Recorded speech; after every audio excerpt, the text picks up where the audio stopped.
This is our very first episode of our new series, which is Purpose versus Profit. We are looking at how businesses need to become more purpose-driven and at the same time be balancing profit and people and the planet. So that is what we're going to be looking at this series. This is the first episode, and we are going to be looking at introducing those ideas, balancing purpose and profit. And I'm delighted to have Heather Savory joining us this morning. I'll introduce her in a second, but she'll be joining us to talk about this topic. And while we're having this discussion, I encourage you to put any questions you have into the Q&A box. It's at the bottom of your screen. You can type any questions in there and send them in anonymously, or you can put your name in, depending on your choice. So please do be adding questions into that box. It's at the bottom of your screen, and we'll come on to those later on. But delighted to have Heather Savory with us this morning. She is a non-executive director, business advisor, previously co-chair of the United Nations Global Working Group on Big Data and Director General for the Data Capability at the Office for National Statistics, which she modernised through a cross-organisation digital data and workforce transformation. She's also been the chair of the Open Data User Group, a member of the regulatory board of the Royal Institute of Chartered Surveyors, and has held CEO roles at various SMEs, and has also worked extensively across the UK government. So Heather, I'm delighted to have you. Thank you so much for joining us. Thank you very much, Emma. It's really nice to be here. Good morning, everybody. So, as I mentioned, I think we've had a few more people join us. As we're discussing balancing purpose versus profit, please do add your questions into the Q&A box. We'll come on to those later on, but just add them in as they come to you, and we'll come to those later on. So, Heather, should we kick off with thinking about the title of this episode, Balancing Purpose versus Profit? What does that actually mean for businesses? Well, that's a good start. So really balancing purpose and profit is all about thinking about the overall impact of your organisation. So that's not just the profit, the economic impact, but also social and environmental impacts. And understanding the link between profit and purpose, because it's delivering your overall purpose, which is actually going to generate profit. So some of you may be familiar with what's called the triple bottom line or blended business models, which used to be around people, planet and profit. And the way we like to think of them these days is about people, planet and prosperity. And the link to sustainability is that it's where people, planet and prosperity come together that you really realise sustainability, which is the overall goal. So can you just define that prosperity bit a little bit? How is that different to what was in there before? Well, prosperity means that organisations, businesses in particular, but obviously other people, other organisations have financial considerations. Don't think just about the money. You don't think just about what's the bottom line, how you're reporting to your shareholders. It's a place where shareholders are looking for, or stakeholders are looking for the overall value that you offer. So prosperity is about the overall value that you deliver, not just making money. Mm-hmm. Okay, so we'll come on to those ideas later on. But first, let's think about the impact that the pandemic has had on rethinking business models. What do you think? What has that looked like, Heather, over the last 6 months? Well, I mean, this pandemic is, everybody says it's unprecedented, and that word gets used a lot, but it really is unprecedented. And I think primarily for even small businesses, the COVID-19 pandemic has highlighted global factors. So we have something which began as a health crisis, but it's quickly become a human and socio-economic crisis. I mean, we're all working and living differently. Look at this breakfast club, we're not meeting for coffee and croissants. We're all, tucked away at home. It's demonstrated to us how quickly things can change on a global scale in response to a crisis. And it shows us how interconnected we are. And how quickly information really travels around the world. I mean, we woke up this morning, we all know that President Trump went into hospital yesterday and came out of hospital today.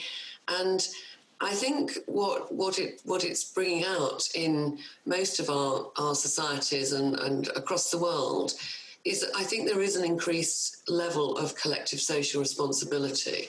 So what does this mean for business models? Well, what it means is that I think collective health and prosperity depend on our working together to protect people and the planet. And responsible businesses need to be factoring this into their strategies and operations. Mm-hmm. So one of the things that you've spoken about before at our Nimbus 90 events is just John Elkington's concept of green swans. And I think there's been lots of discussion about that more recently with everything changing. What is your view on this? I mean, it would be, I think, great if you could just give us a quick overview of what that is, and then just a discussion on if that's going to be happening, do you think? Okay, happy to do that. So I really like this concept of a green swan. I mean, we refer to the events that led up to the financial crisis as the black swan events. And so what is a green swan? Well, a green swan is really a symbol of what we hope are radically better times to come. And it's a template, if you like, for exponential change. So a green swan is looking at ways in which capitalism, democracy and sustainability can interact, and hoping that there will be events which are really game changers for us, but in a positive way, where a black swan is an economic impact in a very negative way. So green swan isn't just about the financial markets, it's actually about the things that we're talking about here. It's about one-off major events which actually improve prosperity. And is that something that you think we could potentially see happen in the next? There's definitely potential for these things, yes. I mean, it's a very old-fashioned phrase that every cloud has a silver lining, but something like COVID, there are silver linings, there are opportunities arising out of this pandemic. But even before COVID, that we've seen that the world and many people are moving in this direction where they actually care about a lot more than just money. And I think we'll come on later to talk about some of the things that businesses are doing and need to do in order to actually keep their customers and shareholders happy, which is no longer just about price and profit. Mm-hmm, definitely. So like you say, we'll come on to those ideas a bit later. We are having more people join us, which is great. If you missed the introduction, just a reminder that you can put questions into the Q&A box at any time. That's at the bottom of your screen. And if Heather or I say something that you would like to drill into a bit more or challenge, please do put a question into the Q&A box, and we'll come on to that at the end.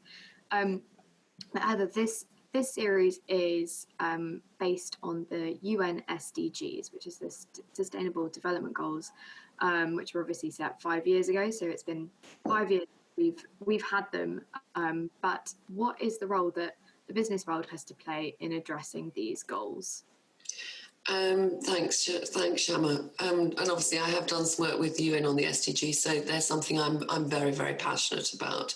My role working with the UN was really looking at the data flows and how we might measure them better through big data. But for those who aren't familiar with them, the 2030 Agenda for Sustainable Development was adopted by all United Nations member states in 2015. And what these goals do is they provide a shared blueprint for peace and prosperity for people, planet, now and the future. There are 17 goals, lots of indicators underneath each of those individual goals, and they range from eradicating poverty through things like education, access to clean water, to climate issues, peace, justice, and strong institutions. And I want to be really clear that a lot of people, when they think about the SDGs, when they first come across them, think that really they're something which are relevant for the less developed nations and for the the countries who are less wealthy in the world, for sub-Saharan Africa, those sorts of places where there's a lot of work on development.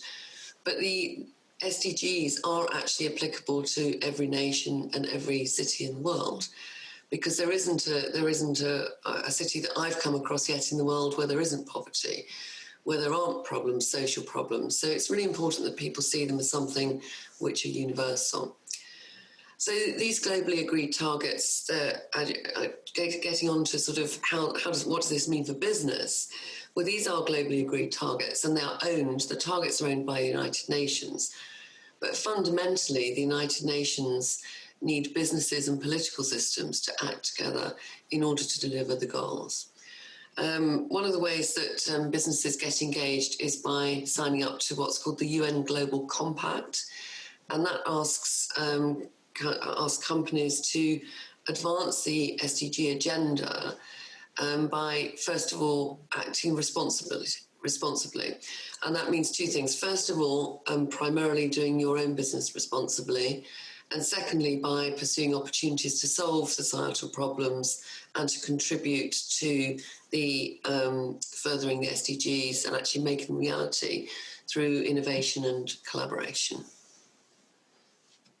So I think what's interesting is how often you've used the word together, or working together, or solving these issues together. Is that happening? What does that actually mean? Well, I think that these big changes can only be achieved by working together. In fact, innovation in business these days is something which it's very difficult for one organisation to do on its own. If you look at any sector, we're now so interconnected and so globalised that it's very unusual for a company or a research institute to come up with something completely new on its own. That really doesn't happen anymore, in the same way that maybe it did at the beginning of my career, where you would sort of sit in a black box and design something and launch it into the marketplace. And we can see that around us also with things like COVID.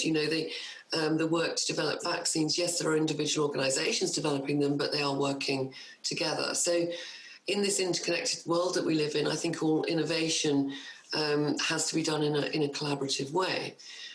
So asking about moving on to what businesses are doing to collaborate to fulfil the SDGs, well, the progress is definitely not as good as anybody would like to see. I mean, we need to be very, very frank about that. There are many alliances being formed across the world. There are more than 15,000 companies, large and small, who have signed the UN Global Compact. But in recognition of the fact that progress is not as quick as they would like it to be, the UN has just launched what they call a decade of action from 2020 to 2030 to actually try and address the delivery of the SDGs. And although progress on overall delivery is quite slow, you do increasingly see SDGs are on business radars. They are talked about more broadly. I mean, we're talking about them this morning. And they're also quite frequently referenced in annual reports these days. Mm-hmm. So what is holding businesses back from actually addressing these and doing this effectively? I think there's probably three things holding businesses back. So the first one is that the markets in which businesses traditionally operate are still quite traditional. You have to, if you're working in a business, if you're running a business, you have to deliver what your shareholders value or what your investors value. And we are still quite a traditional capitalist world in that respect. So things are moving, but they're moving slowly. And I think that's why this type of seminar, breakfast on innovation, this is a good place for businesses to be thinking. Obviously, if you look at the UN's 2020 report, the COVID-19 outbreak has had very severe impacts on almost all the SDG measures. It's quite sobering reading, actually. But for businesses, they've also faced huge challenges just keeping the lights on, moving your operations to remote working, making sure that your workers are protected from COVID. The simple things like implementing social distancing in retail. This is, there's been a lot of work to do, just so can you think about the future when you're busy coping with the present? It's very challenging for people. Going back to the sort of the broader landscape, investor time horizons are generally very shorter than they need to be to realise this systemic global change that we're looking for. And finally, the real delivery on sustainability requires global and national political, economic and social systems to work together, again, collectively. And this is very challenging. Mm-hmm. So, I think we'll come on to that in a second. We do have more people joining us, which is fabulous. Please, if you have questions, just a reminder that you can put those questions in the Q&A box. I think Heather's sharing some really interesting, valuable stuff. So if you have questions about it or you want to understand more, please do add those questions into the box. It's at the bottom of your screen, and we'll come on to those questions later on. So Heather, you've just talked about innovation and how that kind of happens more collectively now, as opposed to a few years ago when it happened more individually within organizations. So how can actually addressing the SDGs bring that value, bring that innovation into your business? Thanks, Shama, and welcome to people who have very sensibly made themselves a cup of coffee this morning before joining. The SDGs, you know, as we've been talking about, the SDGs can seem like something which is fairly remote, something which you might at first start thinking, well, that's a good thing for the world, but what's it got to do with my business? So, firstly, a very recent survey of consumers, which was across 8 countries across the world, actually showed that global consumers are now 4 to 6 times more likely to buy from, trust, champion, and defend companies who have a strong purpose. And we've really been talking this morning about what it means to have a purpose, rather than just be chasing a profit. 87% of people in this survey said that companies should only be allowed to make a profit if they deliver a positive impact. So the world is really changing in terms of the way people are thinking about the world around them. And we've seen a lot of this, you know, and one of the upsides probably of the COVID-19 pandemic is it's made people think more about the world that they're living in. You know, it's made people think more about climate change. People are traveling less. All of these things are, I think, and people are probably socializing less and have more time to think. You know, there's lots of aspects to this. So there's a lot of discussion now about really, you know, what's the world that we really live in, what's the world that we really want. And 37% of consumers, which I found I thought that was actually quite high. Only 37% of consumers believe that companies have a clear, strong purpose. And if the people that you are serving can't understand what your purpose is, they're not going to actually engage with you. So I think there is literally money on the table here and, you know, business / market share at stake. And those companies and organisations with purpose, I think, will do better in the long run. A second factor here, which is equally important, is that employees are increasingly inspired and engaged by organisations that focus on sustainability. So sustainable businesses have much better employee attraction and retention rates, and that's especially true for the millennial generation. I think one thing which I have definitely seen is this concept of greenwashing, where organisations, just in response to what you're saying about customers valuing a sustainably led business, I think especially in retail, we see the word sustainable thrown around quite a lot. And if you look at supply chains, often those organisations are not very sustainable. So my question to you, Heather, is what do we do about those organisations who are kind of jumping on the sustainability bandwagon but not really enacting it? Well, that's a very good point. I mean, you know, sustainability has been used as a pure marketing concept, and we all like to buy something with the right stamps on it that says it's sustainable and a worthy product, as it were. But I think that as consumers become more savvy, they are starting to look underneath the packaging and underneath the labelling. So if you're an organisation who's going to use sustainability to greenwash, which I think people maybe have been guilty of in the past, I think you will very soon be caught out. And I think that, in fact, this could have a very negative impact on your organisation, because we're in a world of social media. So being caught out pretending that you're sustainable when you weren't is actually probably worse for your image and your market share than not being sustainable in the first place. Definitely. We've just had a question come in, which actually I'm just going to ask now because it's relevant to what we are discussing. And it's from Richard Bradley. So thank you, Richard, for sending this in. But he's asked, many traditional, e.g. a bus operator or emerging transport service business models, e.g. Uber, have closed relationships with their customers, and it is very difficult to get data from them and therefore difficult to minimize the negative impacts of transport. How should these business models be opened up to allow aggregate benefits to be understood? And what do you think is the key role of the public sector to encourage business models to be motivated by aggregate benefits and not just by profit? Well, that's one hell of a question for this time in the morning, isn't it? Gosh, somebody's awake out there. Well, obviously, if you look at my profile on LinkedIn, Richard, thank you for the question. You'll know that I'm a big champion of open data. Huge champion of open data. I used to chair the Open Data User Group, advising government on opening data for public benefit. So I think actually the public sector and governments have a large role to play here in making sure that appropriate, non-personalised data is made available for the public good and for innovation. So how do I think the public sector should be involved? Well, I think that they should be intimately involved because it's the data policies which really determine what companies who don't want to make their data open need to do.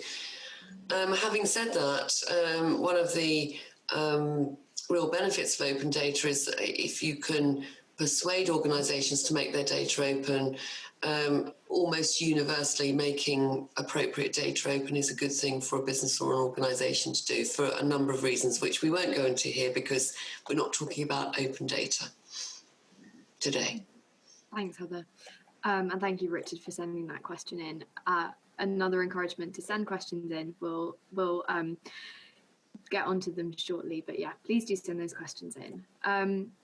So I think we've talked a little bit about this and collectively working together, but just to look at the state of sustainability at the moment, we have thousands of initiatives around the world focused on sustainability, and yet some often when you look at the state of the world, it's quite sobering, as you mentioned earlier, Heather. So why aren't these sustainability initiatives changing the course of the system? Well, first of all, I think we have to say that, this is a fundamental systemic change that we're looking for globally. These things just do not happen overnight. And as we've already touched on, it requires a lot of political will. It requires a lot of collaboration between different parties.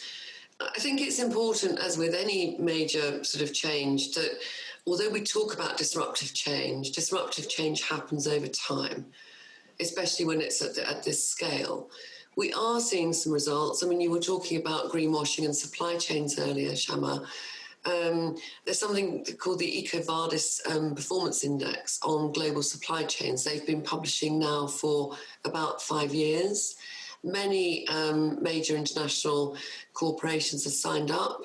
And what this is doing is it's actually, and thank you, Richard, for his previous question, because it's actually opening up access to data on what is happening on the ground. If you have a look at that report, which makes interesting reading, you will find that actually SMEs are to a great extent actually outdoing, if you like, outscoring the larger companies on that. We've already talked about COVID-19 having a devastating impact and the UN SDG report, but being positive, I think what we need to focus on is that this level of reporting itself is actually really useful in the fight to make the world fairer and more sustainable. I mean, what we can do, we can sit here and say, well, nothing's happening because look, here are these SDGs and they're not being delivered and who's doing what about it. but at least we do have that reporting framework in place, so we know what is and what isn't happening. To make change, though, to actually drive the delivery of the SDGs and sustainability, what's needed is really simple. It's sustained leadership action. And there's a lot written, there's a lot of work gone into developing these targets. There are a lot of international conferences on sustainability. These things need to be turned into action on the ground, and that is the challenge, and that needs leadership from across the sectors. I'm interested by the contrast between SMEs and larger organisations there. Why do you think that is? I think it's because, first of all, I think SMEs can sometimes sell what's more of a value-added product, not necessarily a commodity, and it's easier for them to make changes more quickly. I think you see the larger corporations following, and many of them are making huge steps to become more sustainable, and they need to be encouraged to let us all get under the label, as it were, and to prove to us all that they're sustainable. But it's much easier for an SME to change. If I want to swap suppliers, my supply chains maybe even global supply chains, but I'm a small organisation, and small organisations can always be more fleet of foot. Mm-hmm. Definitely. So thinking about all businesses then, not SMEs, not large, just all organisations, what's the number one thing that a business can do to become more purpose-driven? Okay, so I think the number one thing is you have to start thinking longer term. And you have to decide you want to take a broader responsibility. It's all very well to say it's a good thing to do, but in the heart of an organisation, you've got to decide that you want to be a more responsible organisation. You then need to think about what is your purpose. Your purpose may be delivering commodity products to grocery stores or retail, or it may be delivering energy or in each sector, but you've got to redefine your purpose as being more than just making profit. And the first thing you need to do, the first point in the UN Global Compact is you need to operate sustainably yourself. So this is, do no wrong, get your own house in order. And I think one of the ways to do that is putting environmental, social and governance, what's called ESG, at the core of your business. And there are real benefits for your organisation if you can do that. You will get greater engagement with your customers. You will be able to attract and retain good staff. You can attract what we call patient capital, and you have a better longer term prospect of success, because we need to work towards what we call becoming future fit, and that means moving from shareholder value to shared values to build system value, and remembering that these challenges that we face in sustainability will ultimately become financial challenges for you. So actually, for long-term success, this is a win-win situation, becoming more sustainable. For people who have not heard the phrase patient capital before, could you just explain a bit about what that is? Yes, certainly. I mean, patient capital means that investors and funders will be looking at a longer time horizon. So it's less about the fast buck, the quick flip of the business and getting to market very quickly, and more about looking at the overall value that you're delivering. And patient capital will wait longer for a return. And many people are doing would refer to this as social impact investing. So it's money which comes with a goal that you will also deliver wider impacts, not just turning the dollars. Mm-hmm, definitely. So one thing that I am interested just to ask you, Heather, is what happens if all of these businesses become future fit, but the system, because you've talked about systemic change, the system is still a degenerative system. How would it work to have lots of kind of individual companies that have made those changes, but the system as a whole still doesn't work? Well, I actually think that businesses can drive this change. I mean, ultimately, if businesses become future fit, if the way that our markets operate changes, then and there are some very interesting paradoxes here around, you know, what's happening with the big tech companies and who actually, you know, how our economies, societies and political systems interact. But, you know, just to probably round off, because we're running out of time, I guess, and want to take some questions, you know, business-led change is definitely possible in the world that we live in today. Because if businesses change, then you will find, if businesses change as a result of public demand, if you like, so public, you know, your consumers and public saying, we want change, we want things to be more sustainable, that actually forces businesses to make change in order to be successful. And if you like, sometimes the political system and the legislative system will take time to catch up. But I think this change can be business-led. Definitely. So, like you said, Heather, we should be moving on to some questions. And we've just had a question come in, which asks, how do you suggest we transition from look at me, aren't we sustainable, i.e. as a differentiator, to being sustainable as a culturally standard operating procedure? Well, I think as with all sort of transformational change, that change needs to start from within your organisation. So it's about the values of the organisation, how you promote your organisation, how you work together internally, as much as it is about what you do externally. So number one is fix things in-house, make those changes, get people to think differently about the place that they're working in. Number two is think about your purpose, define your purpose. You know, it's not just sustainable written on a brown cardboard box. What does that really mean? And try and articulate that both internally and also communicate that externally.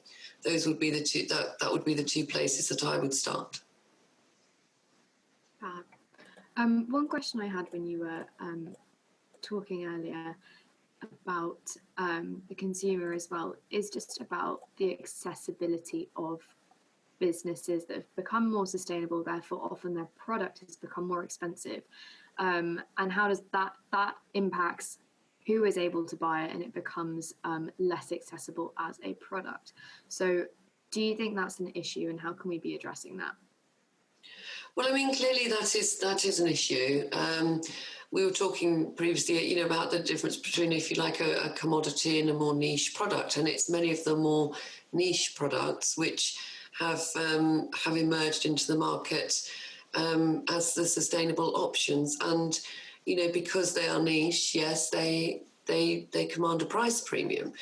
The first thing is that there are many lucky people who are able to pay that premium and prepared to pay that premium. So that's the first point, is that there is a genuine market there for a good with a value add.